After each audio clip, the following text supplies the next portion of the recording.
Our second type of balance day adjustment is an accrued expense.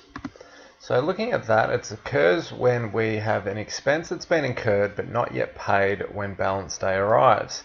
So in this case, it could be at the end of January we have an expense that remains unpaid.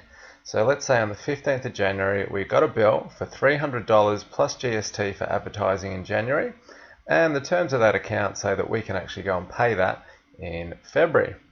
So what we need to do is recognize that at the end of the month, because the advertising hasn't been paid and we've got our balance day, and that's when we're going to calculate our profit, we're going to need to make some sort of adjustment.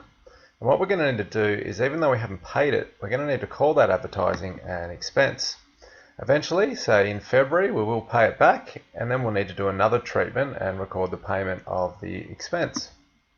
So on balance day, the accrued expense is treated as two things. First of all, we have a current liability of $300. So this is the amount that's owed to the other party, and it's a liability because there's a present obligation, in this case to pay the advertising. It's arising from a past event. In this case, we've been charged the advertising and the advertising work was done for us, so that's the past event. And in the future, it will result in an outflow of future economic benefits. In this case, in February, we're going to need to pay cash to the advertising agency.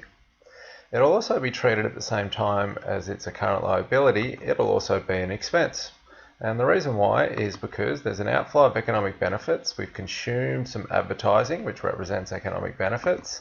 There's going to be an increase in liabilities, which we just said. We're going to call that the accrued advertising account.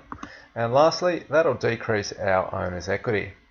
So in summary, an accrued expense requires two items to be recorded.